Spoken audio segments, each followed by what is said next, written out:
welcome back to another podcast. I think this is episode 5. Are we at 5? It says on my screen we're at 5. I hope you're all doing well. We are on, well, by the time you see this one, week and 3 days of our mandatory 2020 staycation, which is fun. Hopefully you all are doing well. If you are feeling isolated or alone, please come join us. We have so many things throughout the week. If you check Instagram, it's there. If you check Facebook, it's there. If you text me, I'm here. I'm always here. I'm always here. Please come talk to me. I wanted to start today by telling you all a story of isolation. Now, have I ever been truly isolated? No. But I have a story about isolated from a particular person. So, parents, if you're listening to this, cover your ears. Because I met my wife, as some of you know, in 6th grade on the bus. She was a foot taller than me. I was very short. She's the same height she was. She's like 5'11". And so we started dating after my 9th grade year of high school, and we dated throughout high school, and then I married her when I was 20. So, yeah, it's been awesome. And so that means parents, the people that your kids are dating, they can marry them. I'm so sorry for saying that. Anyways, she went overseas to Ghana. I don't know if she was in Ghana. She's been to Africa a couple times. I forget where she's gone. But she went overseas during the summer. It was like a 3-week trip, and I didn't.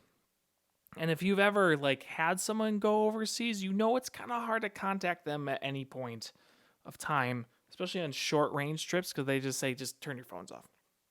And so we did know of one day that she was going to have cell reception, and I was in a place that I knew I was going to have very iffy cell reception at best. And so we set up this time, and I didn't really have a lot of reception, and she tried calling, and I missed it. And that was sad. But the part I didn't tell you about was what my voicemail sounded like. So my voicemail went like this. Okay, ring, ring, ring. Hello? Oh, not much, man. How are you? I'm just kidding. I'm not here. This is his voicemail. Leave a message. And click.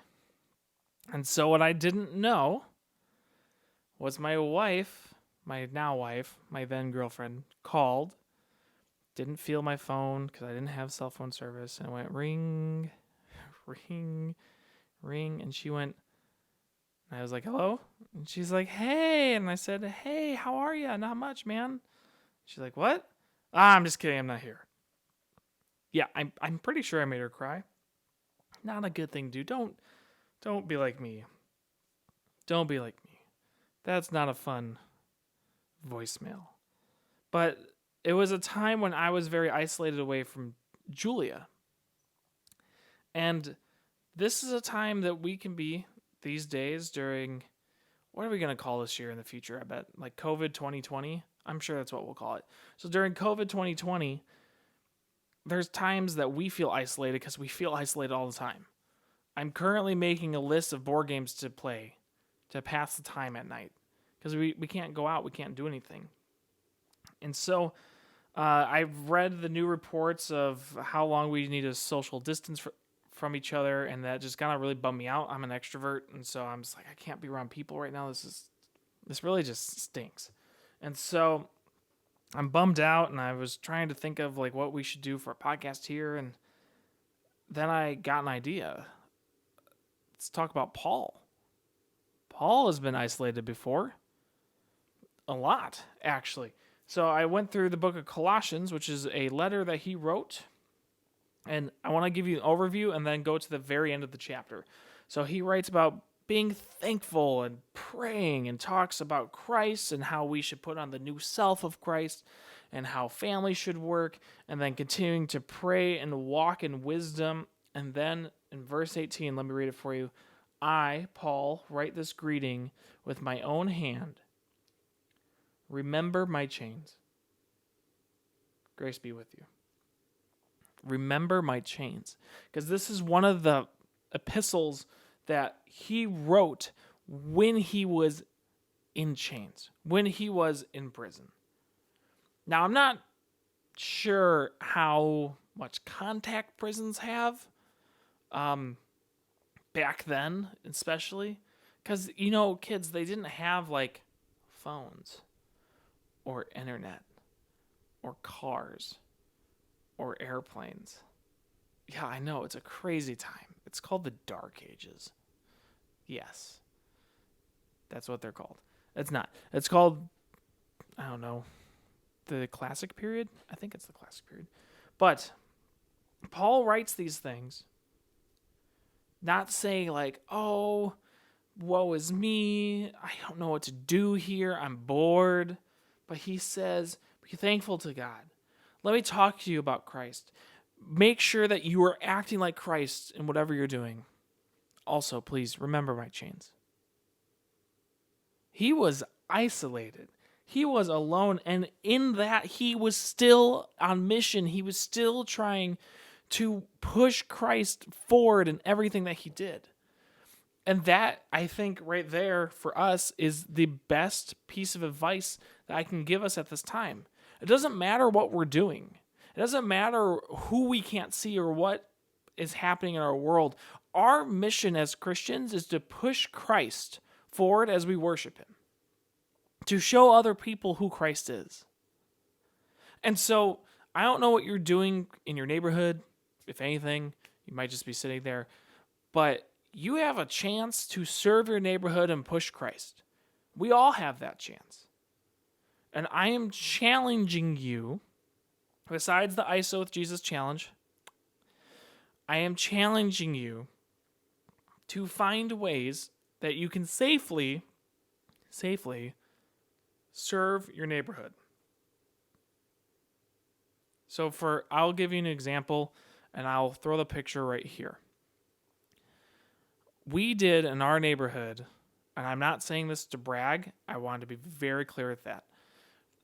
We put up a stand that says, hey, whatever supplies you need, please come take it. We're praying for you. If you have any prayer requests, email me. I put my email, or leave them in the mailbox. It's really simple. It's just like canned goods. And the thing is, I think only one person has taken stuff. Just one. But 3 different people have dropped stuff off. Because when you are like Christ to others, people see it. People see it. Every single person who walks by our little stand looks at it and reads the note. What are you doing? What are we doing as Christians to help people in our community that are around us?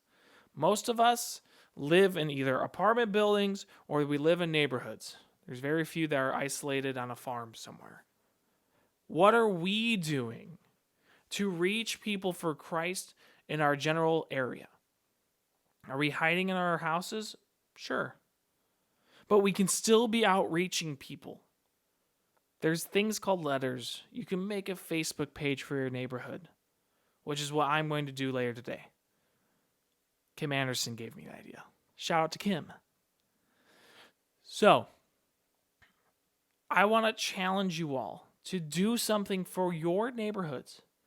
Get in with your parents. Bring your parents in. Don't do it by yourself because they might have some ideas for you that you may not have thought of. But I'm challenging you to see how you can be like Christ to those who are suffering the same way that we are. For those who are isolated alone, how we can reach out to them so that they can be isolated together with us. I hope you all are having a great day. We'll see you again on Thursday.